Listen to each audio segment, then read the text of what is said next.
Ozzy, how are you, sir? Good, I'm well. How are you? I'm hanging in there. Lots happening. Never a dull moment in the Big Apple, especially with politics. Yeah, let's start with DC quickly. Mhm. I saw already poll that says that Trump's approval or disapproval ratings are higher than his approval ratings. What does that mean? Is there any truth to that? First and foremost. I mean, it depends on how much you take stock in polling, especially in such a fast-moving environment. But all things being, consistent, his poll numbers have never really been astronomical, especially if you factor in the views of Democrats and particularly independents or people who are not uh, aligned with a particular party or registered to vote with the party. But he has maintained a level of support among his base. Now that sort of fluctuates depending on the question and how you phrase it. And with Trump, there is one consistency, which is he oftentimes reacts and seems to court his base much more than he does do anything to reach beyond that. So there's a consistency in the numbers and a consistency in the way that he has approached this. And I think for Trump, he takes the position that he wants to be out front and bold, and whether or not that comes with being liked is almost sort of secondary, even though he talks about how much he's adored very often, if you ask him. Because we saw the thing with Deutsch and the 9/11, the folks there, and where Republicans are actually joining with Democrats in the outrage, right? So maybe the beginning of the start of a wave in the midterms, maybe. Comments like that seem to have, you can go back to 2016, 2017 when people predicted something would happen and he would change his ways, and that's yet to really been proven. Even the day that you and I are speaking, there's a New York Post front page, which is very much explicitly telling Donald Trump that Putin is the dictator after Trump made the claim that it was the Ukrainians who sort of started the war in which they were invaded by Russia. So, like, there's all these times where even his allies try to tell him something that seems to be beyond the pale of a statement that needs to be made. And Trump seems to sort of get through that period and goes back to being who he was before. Let's move over to New York. Ah, Thoughts on Governor Hochul and this sort of, I'm not removing Mayor Adams, but I want to work with the legislator to put in all these guardrails to prevent Trump manipulating him or puppeteering, so to speak. you know, Governor Hochul seems to be in this really unique position. You know, I don't believe there has been a governor of New York that has removed a sitting duly elected mayor from New York City or any city for that matter, even though they have the power to do that in the Constitution. Especially so close to an election. There's a Democratic primary in June. To do this right now would be extraordinary. And I think for Hochul, there was not much upside to removing Adams, right? Like if you just think about it politically, it gets in front of the voters who are about to cast ballots in a couple of months. It also would make it easier for Andrew Cuomo to enter the race without having a sitting mayor to challenge. And Kathy Hochul, who succeeded Cuomo after he resigned abruptly as governor, she doesn't seem to be politically inclined to do him any favors. So removing Adams would have made things easier for Cuomo, um, and she seemed less inclined to do that. And sending the warning shot that she's going to work with the legislature to put in safeguards, that's what governors seem to do. They go through the legislative route, they get people in their party and hopefully across the aisle to sort of like agree on something to do. And it seems to be the most cautious kind of approach a governor could take. And I think, Ozzy, the other factor there is Jumaane Williams, right? I know that her politics and his politics don't jive, and he once upon a time he ran against her as well. So I could see a world where that also helps mitigate that concern, right? In terms of her politics. Yeah, the governors of New York have a history of being intertwined with New York City in a way that's not always beneficial in the long run. New York very famously is a place where political careers are launched and oftentimes where they die. How many mayors of New York City have gone on to do bigger and better things outside of the five boroughs, and it's few, if any. And with governors, it's quite been a long time, and part of that is because the deals that a person has to make to placate their base and other constituencies throughout New York make it complicated to run on the national stage with any kind of great support. Ask Michael Bloomberg, ask Rudy Giuliani, ask Governor George Pataki. Ozzy, let's do a hypothetical. Mm-hmm. Speaker Sure. Adrian Adams runs. Who does that help? Who does that hurt? In terms of the field, assuming Governor Cuomo or former Governor Cuomo jumps in. It seems to be the case that the more people who get in the race, the more difficult it becomes for anyone who is not a very well-known quantity. So if Council Speaker Adams gets in the race, having the same last name as another candidate in the race never really helps. But it seems like if she gets in the race in a very active way, Stringer and a few other people, if they all get in the race, they are to a large extent lesser known than Andrew Cuomo. Now that's not to say Cuomo is better liked among Democrats, but he is the best known quantity entering that field. And if there's more candidates to split the opposition vote, it seems, the back of the envelope as estimate from my point of view is that it would probably hurt Adams overall, and it will certainly hurt longer shot candidates who are looking to try to get attention in any way possible. And every day that goes by that they don't get their name out there, like, it really, really hurts. Ozzy, if it's not Cuomo, if it's not Mayor Adams, conceivably, who do you think has the best path to winning? Just make a prediction based on what you're seeing and reading, and just sort of, leaning towards a more moderate, right? Every poll shows that people don't have an appetite at this current time for the progressive or anyone who's deemed as progressive. Progressives have had a challenging time winning key citywide races, but there was a time when that wasn't the case, even not that long ago. Bill de Blasio, John Liu, they won citywide races as progressive candidates with the strength of, like, the Working Families Party. So it's something that can be done, and that was obviously, in an earlier time period, it feels like, with especially in the Trump era. But with ranked choice voting, which was first put in place when Eric Adams ran in one of the Democratic primary for mayor, it seems like I really can't say. Like, I couldn't rule out a progressive candidate, especially one who personally is appealing and comes across to voters as, like, agreeable or at least not outwardly offensive. I couldn't rule out any candidate that sort of fits that profile, considering that there's ranked choice voting and a pretty strong public matching fund program to help people get their message out.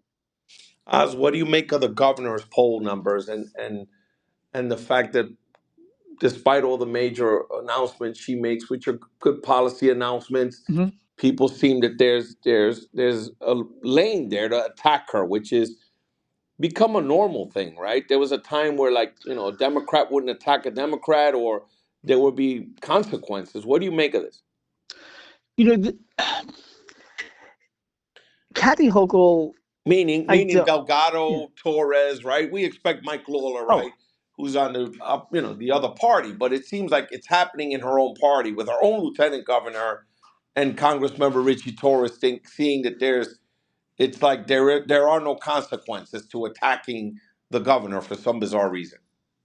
Right. And now when Andrew Cuomo was governor, people had the sense, very much so, that there was a consequence for not only speaking out against him, but for being quoted in any kind of news story that was critical of him. There was reporting that people would get phone calls, people would get chewed out, and the message was often sent that we're seeing and hearing things. And I think the Wall Street Journal reported this years ago, that, like, a top Cuomo aide told the governor in Connecticut, Dan Malloy, I believe, that they view there's only two ways of operating, get along and kill, right? Was like the famous quote. And that doesn't seem to be how Governor Kathy Hochul is operating. Now, that generally means she doesn't incur the kind of animosity that Cuomo did with Democrats, but it also means that she doesn't have the kind of stick to keep people in line who are looking to challenge her, like Torres. Torres in the House doesn't really seem to have much at stake that the governor can hold against him. He has a seat that is probably not going to get redistricted, too dramatically, especially in the near term.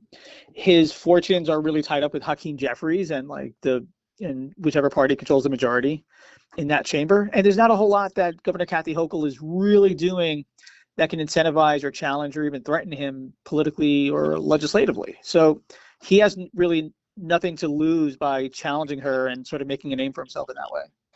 Congestion pricing might be a sort of opportunity for Oh. Governor Hochul, and she's demonstrated, so far she's been punchy, the governor, when it comes to Trump, meaning birthright citizenship, right? Congestion pricing now. Even the stuff around Mayor Adams is sort of calling like, hey, if he demonstrates an unwillingness to take on Trump, I will. Um, is that a lane again to sort of increase her popularity in a state where, yeah, he made gains, but he still lost, he only got 30%. Yeah, it's among Democrats, it is usually good politics to challenge Trump or being seen as independent of him. But I think what Trump's gains have shown, Trump's gains in the vote percentage in New York and other heavily Democratic areas across the country, I think what it shows is that you can't just rely on that oppositional position alone, and that Democrats who are looking to challenge Trump are looking to stamp out the kind of gains he made. They have to sort of account for some of the criticisms that he raises or brings attention to. Now, the way he brings attention to them is oftentimes offensive and jarring, and that's by design.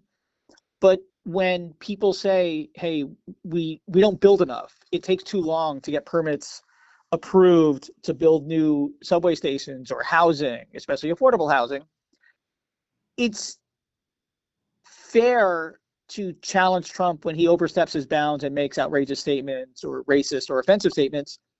But when he raises criticisms about how difficult it is and how bureaucratic things have gotten, saying that you're not Trump is not going to be enough to placate Democratic voters or win over Democratic voters who are feeling those concerns.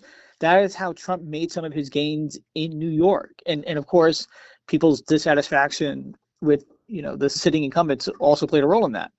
So challenging Trump on birthright citizenship, that seems to be a winning issue. The Constitution seems to be on the challenger side rather than Trump's on this, but it's likely to go to the Supreme Court where it'll get hashed out. But when he criticizes congestion pricing, it seemed to have curbed traffic in a way that New Yorkers overall were appreciating, or at least were able to see. But it really depends on who your constituency is. If your constituency are, outer borough, other counties whose, residents occasionally drive in, yeah, opposing congestion pricing seems to be a good move. And Hochul put the brakes on it, when it was election time and has reintroduced it. And Cuomo and Trump seems to have swept in to try to put the kibosh on it. Defending it will make Hochul perhaps more popular with progressives, or at least help them forget that she, put a monkey wrench in it for a little while. But it may not be enough to fully re-establish her relationship vis-a-vis Trump and Democratic voters who she will need to court to get reelected. Ozzy, I have a question in terms of your universe, right? Oh boy. I'm reading about the New York City press corps, and there's a sort of social media war about the avails and the ability to ask Mayor Mm-hmm. Adams questions, or the inability to ask off-topic questions, Yeah. and there's a raging war now on social media. How has your universe changed down in D.C. in a Trump world? You know, in some ways it's very similar. You know, the things that people write on Twitter have can be taken out of context, can be viewed and held up in all sorts of different ways. And I think there's a need to be precise in a way that's easy to forget when you're just so easily filing a few words and sending it off with your thumb.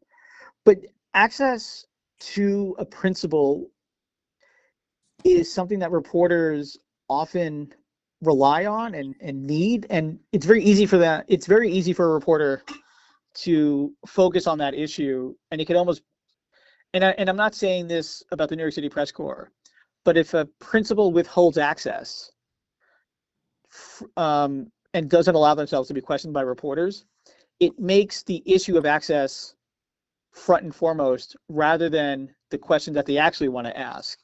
And it is another way of clouding and hiding and causing disruption where there doesn't need to be. Now, Eric Adams has often said that he doesn't get a fair shake, and every mayor says that, and every mayor at some point hates the press corps that follows them. But those are the professionals who are asking the questions that need to be asked on behalf of people who don't have the ability to challenge people in power, don't have the time, and sort of delegate those responsibilities to this professional class. And for Adams to sort of do this, it really explains his worldview and who he thinks is on his side and who he thinks isn't. And that in some ways parallels Trump, except Trump actually makes himself available, actually has plenty of opportunities where reporters can ask him questions. Now, the responses aren't always truthful or accurate. You know, there's often a lot of misleading stuff that has to get parsed through, and there's a danger in airing those kind of comments live without an ability to fact check them.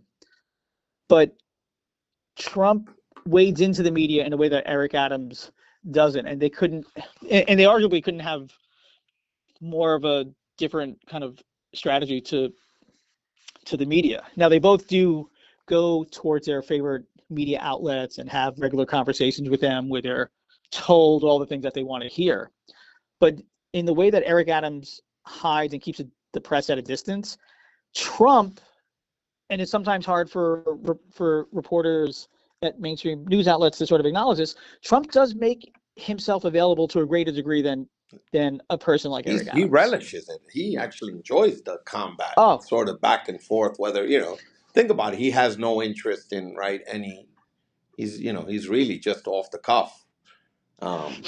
He is, and he sort of understands the idea that when he talks to the press, the audience is not only the people who tune into that particular outlet, but it's everyone else who will pick up on the exchange. And his base, and also his base, his base, exactly. So if a CNN reporter asks Trump a question, Trump can do whatever he wants with the question, but if he lays into that reporter, not only will the news outlet and those people tuning into the station hear about it, but so will a bunch of other outlets report on that fiery exchange. Now, Michael Bloomberg had episodes like this where he criticized reporters sometimes vehemently at his news conferences, and that at times had spun out to its own little media moment.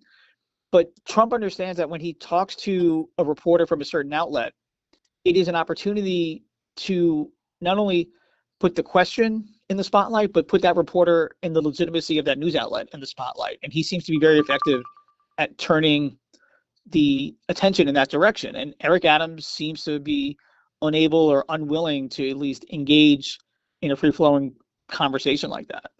And I don't know, there may be some peril in that, because if despite all this, right, if you're trying to push out good policy and things that are happening, and all the stories coming out are, about the DOI investigation or the findings, right? And it's sort of, I don't know, but what do I know, right? I'm just an outsider here observing the whole the theater and the back and forth. An outsider who was once an insider. Yeah. But I think with Adams,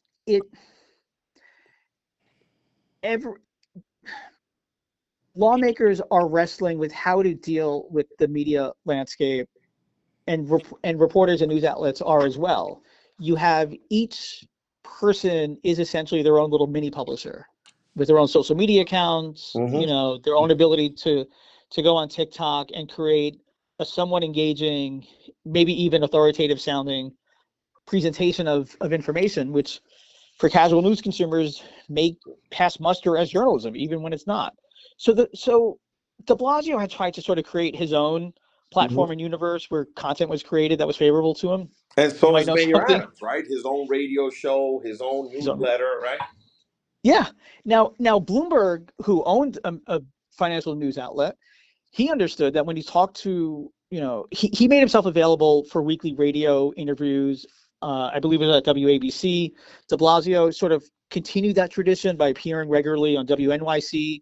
And it was my understanding that there were no preconditions with respect to the questions he would be asked, and there were only a handful of times, from my understanding, that those were canceled, often due to scheduling. But the ability to be interviewed by someone who is not under your control is one of the hallmarks of democracy and the kind of journalism that people consider fair and trustworthy. And when you reduce that, it really calls into question, what you're doing and what you're saying. Mm. Oz, what do Democrats, based on what you're observing, what do Democrats need to do more of and less of in order to get Oh, back or into maybe one out of the three? I don't usually I don't offer advice to parties or officials, but generally it seems like if you are an elected official who is looking to maintain, good standing with voters and constituents, it's responding to questions that come in, it's engaging with, you know, reporters as best you can, juggling those, which is never an easy thing, and being and developing trust with the public. And that comes from not only telling people what they want to hear, but being candid when you have to tell them things that they don't want to hear. And oftentimes, what you hear out of the Trump administration, the people around Trump, and even sometimes the people around Adams, is that anything critical of them is proof that the person delivering that message is unfair and untrustworthy. When in actuality, sometimes the people who are telling you things you don't want to hear are oftentimes the people who are telling you things that you need to hear. Just think about it in your own life when you go to a doctor. How many times does a doctor tell you, that you're great, everything's perfect, and I'll see you in 6 months or a year? I know when I go into to a doctor, I get told things I don't want to hear, and they're telling me I have to eat better, sleep more, exercise more, and that kind of thing. And it's not something I particularly want to hear, but it's something I need to hear, and I find that kind of trustworthy. So I can only imagine that someone who's in elected office has to juggle something very similar. You have to tell people something they don't want to hear while also at some point turning to them and saying, please vote for me. Oz, is the last question. Anyone impress you out of the mayoral candidates so far? For me, just anyone that their messaging and the way they've put their campaign together as sort of, um, I remember, so not in this cycle, but I remember being impressed with Catherine Garcia, a person who had not run for office before and had really presented herself as the sort of strategic workhorse who can, effectively manage and get government to be effective again. And for like a first time candidate, I thought she had done better than I initially expected as a reporter. But I think if you're looking at the New York City mayor's race, you know, the way that Cuomo has been able to return to a place where he could be considered not just a candidate, but perhaps a leading candidate is pretty remarkable. We've seen other candidates who have had tumultuous, scandal-ridden kind of careers try to make comebacks, and it hasn't worked as well. Footnote Elliot Spitzer, footnote Anthony Weiner. So to see Andrew Cuomo in the position that he's in, money, name recognition, it is not a place where many people would have initially thought that he could be when he resigned from the governor's office. So that's a playbook that has been, I don't want to say impressive, but it has been effective. if you were to say one thing, and that this is the Mm-hmm. last question, if you were to Sure. say, pick one thing that you, as an observer, could say, if Mayor Adams is a one-term mayor, pick one thing that you would say as a reporter, as someone who's been observing the Mm-hmm. ups and downs, highs and lows. Pick one thing you would say, this was the mistake. Was it the MLK Day events? Was it the sort of Mar-a-Lago trip? What would you say was the biggest blunder, if it happens to be that Mayor Adams is a one-term mayor? I think if he is a one-term mayor, people will look at how he embraced Okay, I'll give you one example, Trump. Oz, and I don't No, want to no, talk no, over and you. The mayor, Bloomberg's trip during the snowstorm to right, right, right, Bermuda, right, I right, believe, right, right? right. In the third term, right. Correct. I would say appearing on Tucker Carlson's show. I mean, if you had to pick one moment to say this is the point where he turned and didn't turn back, if you want to, you could arguably make a defense of things that Eric Adams has said, even about illegal immigrants or people who are undocumented arriving in the city in large numbers, quote unquote, destroying New York City. You can make the case that it was hyperbole that was needed to get attention and resources. You can make the case that anyone facing federal charges that they thought were unfair would need to saddle up in some way to a president, even of the other party, to get the kind of relief that they need. You could make an argument for all of those instances. What is harder to make a defense about is appearing on a show hosted by Tucker Carlson, who has made racist and outrageous statements, everything ranging from the Great Replacement Theory to questioning who was really behind September 11th. I mean, there is no reason, no explanation for why a duly elected Democratic mayor who's acting in good faith would need to appear on that show on that person's terms and answer that person's questions. Wow. To So me, that's the that Waterloo. That's is the moment. conceivable. If he is a one-term mayor, still a lot of time left on the clock. Plenty of time. That would be his Waterloo. That is your prediction? To me, that is the point where somebody could say, you can make arguments that he needed to do all the other things, but that was the one where everyone could look at it and say, was that needed? You really went where we thought you were going, and he's going to have to answer to voters and his constituents for behavior like that. Last, that's it. Anything you want to add that I forgot to mention or say? Keep reading, keep being informed. The hardest thing to do when things are difficult is to stay in the game. And I think the world of the New York City Press Corps. I think people who are engaging in acts of journalism, professional or otherwise, I tip my hat to you. And it's easy to check out, and I give a lot of credit to the people who stay checked in. Thanks again for doing this. I appreciate you, and hopefully this won't be the last time. Talk soon, my friend. Anytime. All right. Bye-bye.